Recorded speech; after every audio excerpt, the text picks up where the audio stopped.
Indiana Jones. It's a podcast about Indiana Jones. Every movie, 1 minute at a time. Indiana Jones Minute. Welcome back to the Indiana Jones Minute. This is the podcast where we always try to practice proper nuclear hygiene, especially in the bikini zone. I'm Pete Mummert. I'm Tom Taylor.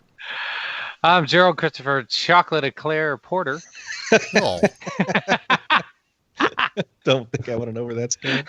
I said Eclair Ben.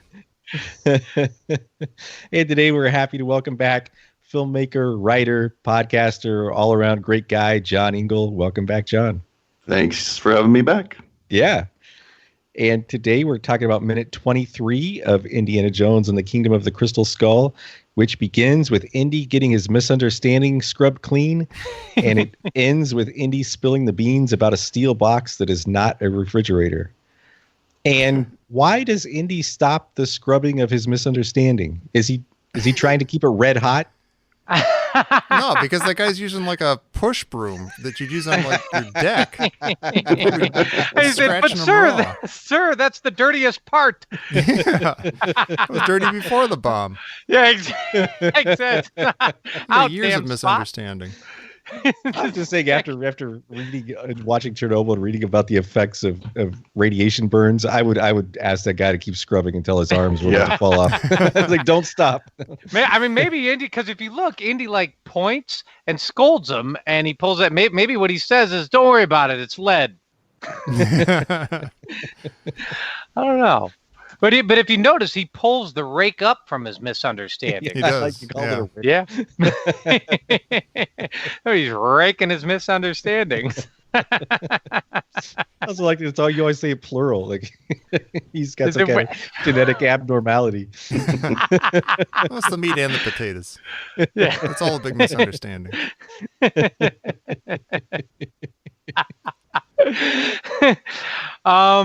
Hey, Colonel Jones.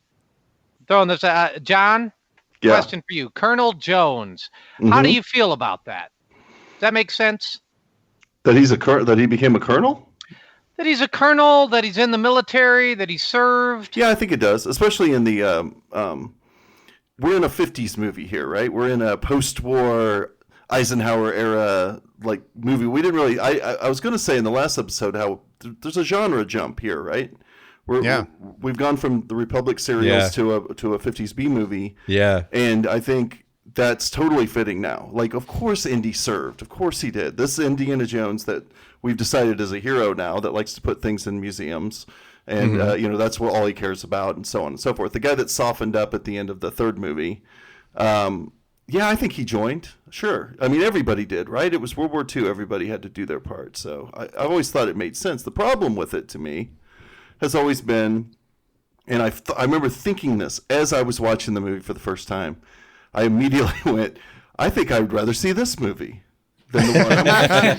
Yeah. Which is, I always use this because that's a thing you should avoid. If you're writing a movie, you better be damn sure that the movie you're writing is better than one that, say, you show inside the movie or the story that somebody tells. Yeah. Because as soon as you start telling the story, he starts saying he was in MI6 and we did 30 missions against the Nazis. I'm like, that sounds like a good movie. The mole I just saw is making me not feel so good right now. So why am I not watching this movie? I remember thinking that as I was watching this movie for the very first time. So I always use this scene as an example. Like, maybe they should have just not had that. I'm not sure what it adds to it anyway. But I think it makes sense that he got it. Do you not like it, Jerry? You don't like that he joined? Well, I wouldn't go that far. It's not that I don't like it. And I feel like although Indy helps America and the government, and he has done that, I feel like he's much too self-serving and selfish to be in the military. I have a problem with that too. Like I just think that he's like Indiana Jones is a lone wolf. I can't see him taking orders. he is in the Secret Service, right? So Yeah, he was in OSS, which is Yeah. the- I'm not saying that, he's not a patriotic guy. I'm not saying that. I'm just saying that, yeah, it's hard for me to imagine him in any hierarchical system. I mean, he's literally friends with Yahweh.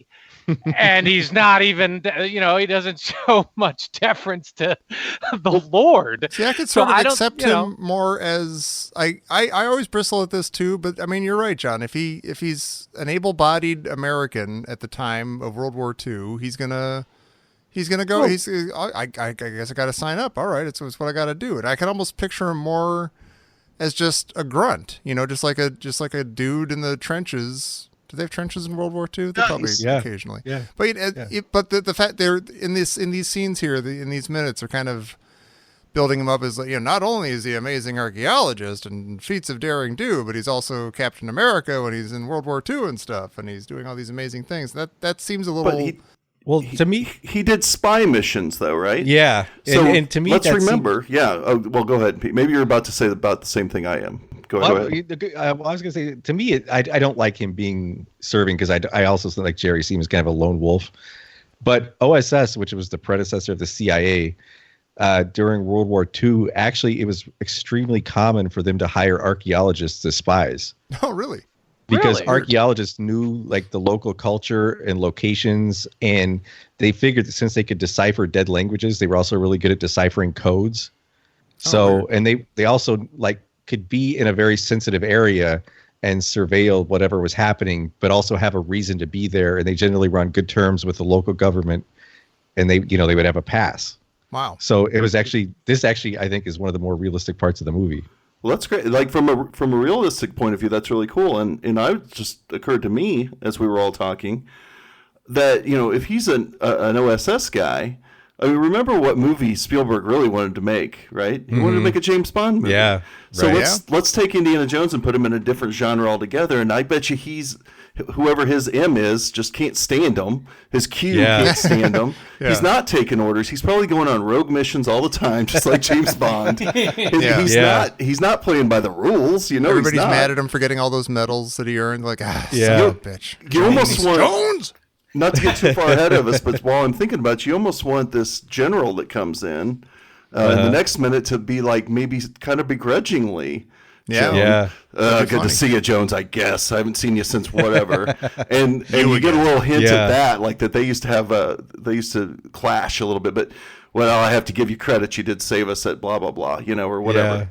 Yeah. So that might have been more interesting. But you're right. The fact that the general comes in, and I guess I'm getting way ahead of myself, but. And he's just like, well, Colonel Jones, how you doing, pal? Kind of diffuses what I'm saying. Flawless But, American hero. right. Yeah. But I still think he probably gave his higher ups a tough time, I imagine. Yeah, I agree. But and talking about James Bond, there were a couple of funny things that I learned about OSS that I didn't know before. Like you mentioned Q, and OSS had a chemist that they nicknamed Professor Moriarty, who developed all these kinds of crazy super weapons, like gadget weapons. Mm-hmm. And he did one of his two most famous, I think, where he developed a bag of flour that would explode, or he developed these cigarettes that were supposed to induce, quote, uncontrollable chattiness. Oh my God. Yeah. But another famous OSS. OSS or What's that? MI6? No, this was OSS. Yeah. Oh. So this was like our homegrown MI6. And I think famously Julia Child worked for OSS, the chef, the TV chef. And she helped develop a shark repellent because they were trying to keep sharks from exploding, detonating explosives. And they were trying to blow people. It was cucumbers and cinnamon. Yeah, exactly. Sterling Hayden did as well. Sterling Hayden, they what do you call it? The top secret status of a lot of files expired a few years ago, maybe about 10 years ago. Yeah. So that's when everybody learned about Julia Child. And Sterling Hayden, apparently from Dr. Strangelove and the Killing and so on, he apparently went on. I mean, he apparently killed a lot of people as a spy. Like did a lot of assassinations and things like that. I guess he was kind of a badass. So I can see that. interesting stuff. But that's what you want to think. Maybe if Indiana Jones would have been Indiana Jones movies would have been made in the 50s, he might have had Sterling Hayden, as Indiana Jones. He would have been a good one, actually. Maybe, so I don't know. To me, this works. I mean, I think it's not perfect. Just like almost everything else in this movie, it's like close, but no cigar. Not quite handing out cigars in this movie. It's just a lot of close stuff, a lot of stuff that's interesting. Or your own imagination can create something pretty great, but it never quite executes correctly. And I think this might be one of those. You were talking about he wants to make a Bond movie, and it's interesting that MI6, like that, we've got OSS kind of versus MI6 now in this one, and the MI6 guy is the bumbling bad guy. Yeah. Like it's kind of funny. He's like, I'll do James Bond. Yeah, that's funny. Yeah. Speaking of, why is Mac a Quisling? That's my word of the day. Actually, like it's a traitor or a backstabber or a turncoat. And actually, the origin of the word is fascinating and apropos. It comes from Major Vidkun Quisling, who was the Norwegian army officer and diplomat who ruled Norway on behalf of the Nazi occupying forces, 1940 to 1945. Yeah, he was like a complete toady. Yeah, exactly. Like but why? Version of Vichy. Yeah. Yeah, exactly. Yeah. John, what do you think? Why is he after 20, 30 missions, as it goes? It's kind of a weird line. 20, 30 missions. Yeah, I don't. I don't like it. I think it's all very weak. Honestly, I think his character. I kind of like his answer when he says, "Oh, I'm a capitalist," because it's kind of funny, and since he's like siding with these commies, but to me, it's everything with him is so weak. I'll look forward to listening to what other people say as when he's in minutes and when certain twists and turns happen with his character. But to me, I don't get it. I think the only real answer is who cares. It might be. How could it possibly matter why he turned or why he doesn't return or whatever? It's all just it's so inconsequential. And it doesn't make any sense. I want somebody to go through beat by beat with him and tell me why anything that happens with him actually dictates like that you couldn't excise his character entirely and still have the same things happen. Yeah. I'm pretty sure you can in some other way. Obviously, he does things that have consequence, but you could have those same consequences occur without him. That's what I think. I think there's nothing consequential about him. So I don't like it. Although there is there are a couple little deleted sections in this part and in the next one, and I feel like they were trying to work out what he was doing in this script too. Oh, really? Because right when they cut from Indy getting washed off, Smith says, "Your story appears to check out, but I'm still mystified, Dr. Jones, as to why you were in the Russian car in the first place." And Indy tells him, "I told you I was knocked unconscious and kidnapped from a dig in Mexico. I woke up in the trunk of that car." And Smith says, "Along with your good friend George McHale." And that's when Indy says this other stuff. But I feel like they're trying to, especially a little more in the next minute, where they're trying to make a little more sense of who George McHale is. Like, oh God, I don't want to get too far ahead of myself, but if one of the twists that occurs with the character actually wasn't a false twist, there's like that's kind of red herring twist later, right? Mm-hmm. And then maybe you could have brought these two guys back, these FBI guys, and actually made it make sense that it was all like a setup. Maybe Indy got set up a little bit, but in a good way. Or something like that, where it actually would have come around, but instead they just kind of have this character flowing in and out of scenes, and it's like, well, we need a guy to find him here, so here. And then we need something that's a twist at this, like screenwriting. The screenwriting book says we need a twist right here in the movie. Yeah. So he's this now, and that's what it feels like. Yeah, I agree.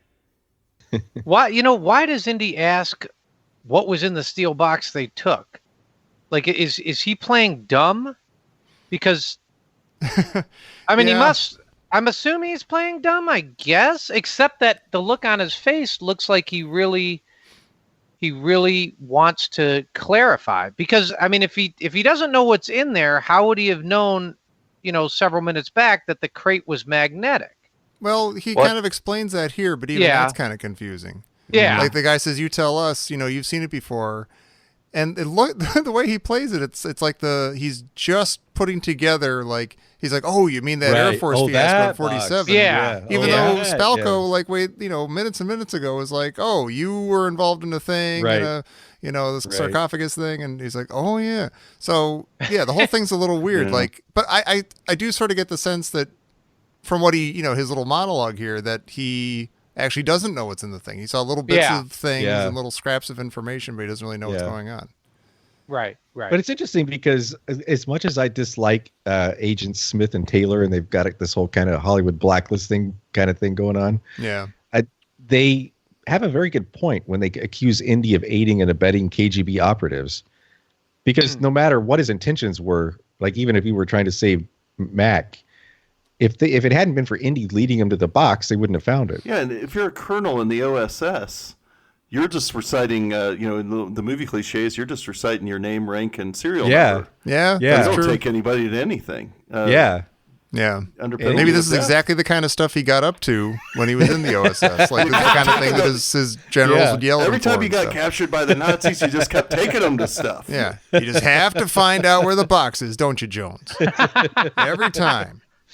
I feel like maybe Smith and Taylor have a point here. They kind of do, yeah. Maybe. I mean, they certainly have a reason to be suspicious. Yeah. So we have Taylor telling Indy, "Don't wave your war record in our face, Colonel Jones. We all served." And Indy says, "No kidding. What side were you on?" Yeah. And what's going on? Is Indy calling Taylor a fascist? Like, is this a Spielberg kind of Hollywood, Red Scare, Red Menace statement, or is this something else? I kind of take it just as sort of casual, like, you're a jerk, so you couldn't be on my side sort of thing. Yeah. Like, Yeah. I think he's indignant that they don't believe him, and Yeah. he already was hauled out into the desert in 47 in the middle of the night, and it sounds like he didn't come away with very much. And they're now he's in this what's in the box imbroglio, and they're trying to pin something on him. Well, they're trying to like pin treason on him, Yeah. and he's I think he's just. I think he's just furious. mm-hmm. Yeah. Like what do you guys do? Like, are you serious? You're sitting there all smug, and that like you actually think I'm, trying to wave my war record in your face? Yeah. What's interesting, if you watch it, the guy gets really uncomfortable. Yeah. Yeah. Which I Right? like, because that's probably Yeah. the first time, like, these guys are always the guy in power, and they're used Mhm. to telling everybody else that they're un-American, and suddenly he's got somebody telling him, "What side were you on?" And that's like, no one talks to him like that. Like, that's got to Right, be a new right. experience, which I kind of like Indy's whatever, speaking truth to power. Once put it. again, it puts the government in the crosshairs. Yeah. From the audience perspective. Right. Yeah. Right. He does handle this whole interrogation really well. Like, he keeps asking them questions. Mhm. Like if he were guilty of something and this was all just a fake, it'd be a really good fake. Yeah. He's no, I don't know anything. And like, what's going on? Like, what was in that box? Why am I here? Why do you think I did that? Yeah. Well, Tommy, Yes, sir. I have a compare and contrast section. All right. Porkins and what's the other guy? Slim? The Porkins and Musgrove. Musgrave. Musgrove. Yeah. Porkins and Musgrove. Like, so are these guys here, Pete? What are their names? Taylor and Smith. Wow. So are they top men? I don't know if they're Is top men. They know They're- the general. I mean, again, that's the next minute. They know the Yeah. general. Yeah. Is this? I mean, this scene is obviously reminiscent of the the scene a little bit with the chalkboard and It is a with little, the yeah. top men. Yeah, a Yeah. little bit, kind of like an interrogation, and what do they call it? Like the exposition. Uh-huh. Here's what Yeah. I think. I think if you're an FBI agent and you know about the existence of aliens, you must be pretty high up. You must be. I was just Yeah. thinking that. Yeah. Yeah. You're telling the Yeah. general later to shut up about stuff Yeah. that he shouldn't be. Yeah. You must be a top spouting man. out, so they know that stuff. So, yeah. So. And Yeah, they Indy might be kind of top men. Indy kind of spills the beans here. Like, Indy hasn't been given permission to talk about this stuff, and he just said he would be accused of treason if he talked about it. Right. But he immediately tells him everything he knows. Yeah. He's a terrible. Yeah, now that we're Yeah. talking about it further, he was a terrible OSS man. Yeah. Well, they say the two main things OSS did was they spied and they were engaged in sabotage, and I'm assuming Indy was mainly a sabotage guy, which I think he would have been very good at. Yeah, just by accidentally. Yeah. You know what? We'll put you on sabotage. Hey, You're we'll good. just tell him that there's a work out. priceless artifact inside that Nazi base, and it'll be gone by tomorrow. No problem, guys. He when he's doing his little thing and he's like, stuffed us in a bus. First of all, I can buy Indy joining up in the army and even being in the OSS and stuff. And maybe there's a logical reason for this too. But why, there's some weird crash in Roswell, New Mexico. And what makes the powers that be say, get me an archaeologist? We need an archaeologist from Connecticut to get on a bus and come over here and look at these machine parts and stuff. And where's the logic in that? See, I had that exact same question. And here's what I think. We're talking about Indy. I mean, the last time we saw him was 20 years ago? Mm-hmm. Yeah. Right? So I think what they're doing here, when we talk about like an archaeologist and a Tomb Raider, which we're kind of introduced to, but then he's in World War II, and now he's Captain America, and he went on 20, 30 missions, and he's Colonel Jones. It's like, I'm wondering if after he got the Ark of the Covenant for the government, he's ever since then, his job his career has taken a completely new direction. Like anytime there's a problem, there's like a spear of destiny that needs to be found, or somebody, we need to get like Oppenheimer from Germany, and we got to I'm wondering if in the last 20 years has the government habitually called upon Indiana Jones to do these weird, quirky missions. I mean, that's what they're insinuating, because you wouldn't call an archaeologist to check out the Roswell nuclear balloon crash. Yeah, but you might call the guy who was on an island with a bunch of Nazis, and then all of a sudden all the Nazis were gone, and they don't know what happened. Andy came back with the Ark somehow. Andy came back with the Ark somehow. And he swam, on a submarine for like 40 miles. We just to need Malta. somebody who deals with a lot of nutty stuff. I keep forgetting that guy's an archaeologist, but call him up anyway. We just need the nutty stuff guy. You see, that might work. If you actually saw the scene or the sequence where the Roswell sequence that they talk about, if you actually saw that, then you could connect it. There'd be some connective tissue, because it would almost be the exact same as the Ark, because they would see something on the ship, or something about the alien, or something that this links to this thing that was found in Mayan ruins. Yeah. Right. Where's Oxley? The ox knows all about this, but we can't find him. Well, then get his closest compatriot. It's almost exactly the same as. Oh, sure. Yeah. But we don't get any indication of any of that here, so it's kind of weak. But I could in my mind I can draw again. I'm writing the connective tissue in that works for me, but it's not here in the movie. But I could stretch it to that. But otherwise, no, it just doesn't make. That's other good, than what John. you guys are saying, where it's like, hey, this is some kooky stuff here. Better get Jones. That Jones guy knows all about kooky stuff. Yeah, I'm assuming that's what he's doing. But what's really weird is you mentioned Oxley, and we also mentioned, in Raiders, it's Ravenwood, Abner Ravenwood. So what's fascinating is Indiana Jones is never the expert. You know what I mean? So you're like, so what does he teach? Other than Oxley's good at this, Abner was good at the Lost Ark and stuff, and you're like, so what did Indy do his dissertation in? Other than Marion. It really goes through every movie, doesn't it? I never thought about it. His dad's the Grail expert, not him. Abner's the expert, and he doesn't know anything. I mean, he's heard of the Sankara stones, right? But he doesn't really know. He has to get schooled by experience there. So I guess he's the expert in that. I guess don't you see those? Yeah. I think you. I'm getting ahead of myself. I think you see the Sankara. I think he is teaching about those later. But sorry to whoever has that minute. I think I just blew a Easter egg. It's just fun. When does his phone ring and he answers, and they're like, "Thank God, we got the right guy." And he's like, "You certainly do." Only if one of his mentors is dead, or. But you know what makes them always want to call Indy back? Is whenever Indy comes up with the artifact, he hands it over at the end. Yeah. Like when he had the Ark, he handed it right over to the government. When he had the Sankara stones, he handed it over to the village. And when he had the Grail, he just said, "Oh, just leave it there. Let's He's get a out of big here." sucker. Yeah, so I think they know. Like we can show it to him. He's not gonna like break off a finger and take it with him, or Right. he's gonna just give it right Zero back. guile about this dummy. Let's just call him up. We'll get our stuff. He's kind of like a bounty hunter for stuff. Yeah. Yeah. kinda. Yes. Yeah, Obtainer of rare antiquities. And Yeah. weird stuff.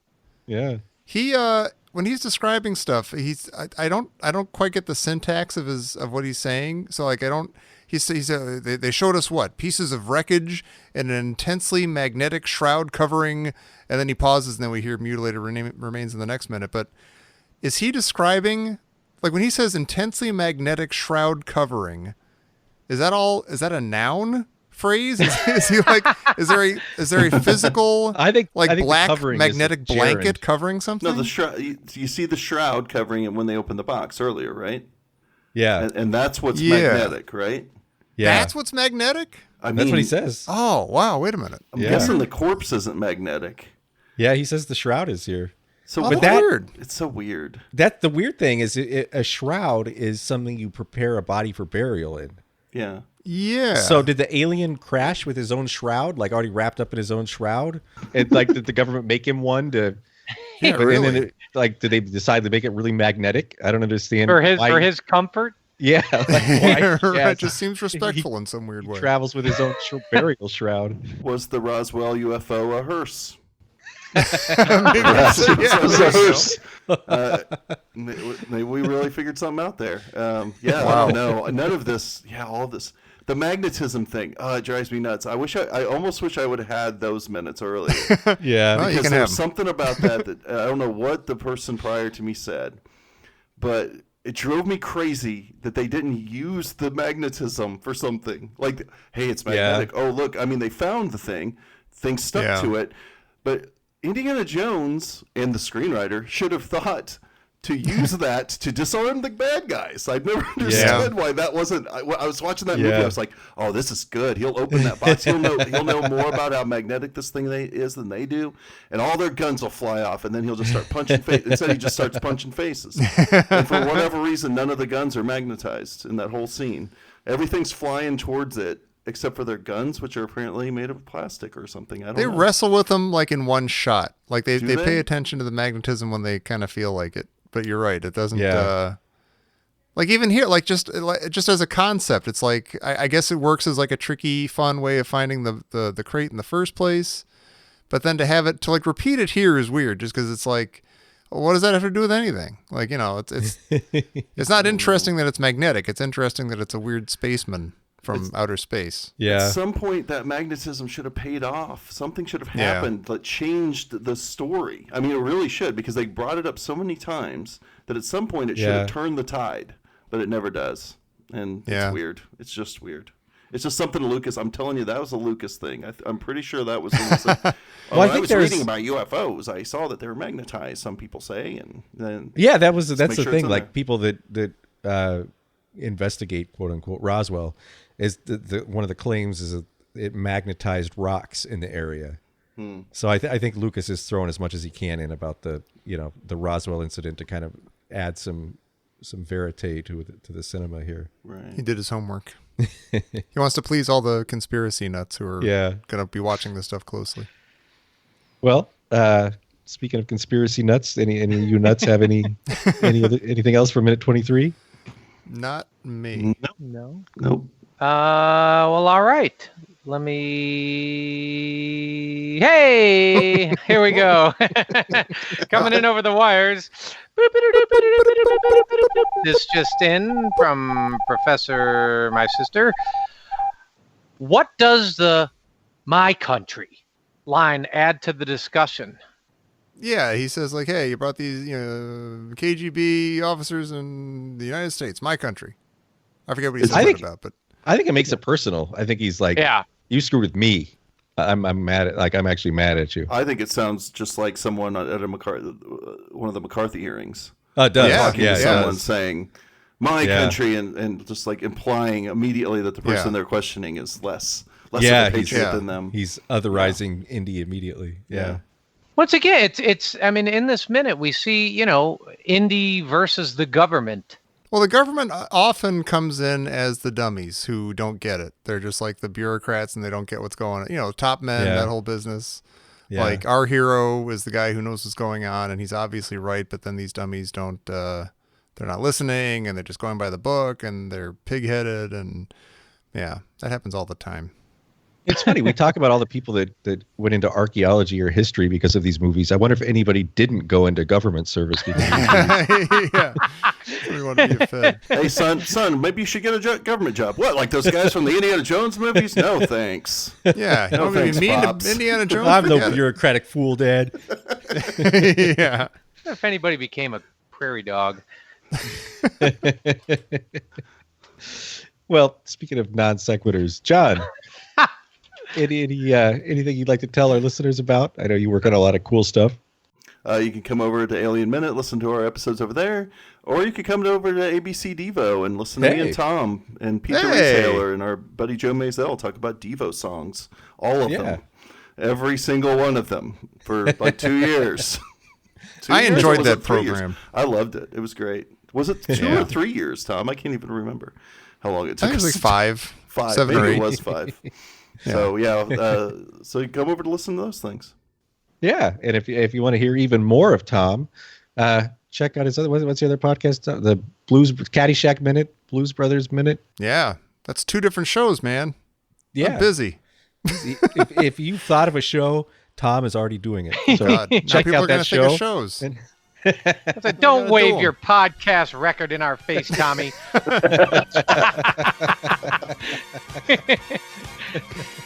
And after you've perused Tom's complete podcast record, please come back here Friday for minute 24 of Indiana Jones and the Kingdom of the Crystal Skull here on the Indiana Jones Minute. I got nothing. I was waiting for Jerry to make some kind of shampoo or soap comment. Yeah, scrub your Jones something. Hey, you missed my misunderstandings. Somebody scrub your Jones. Jones!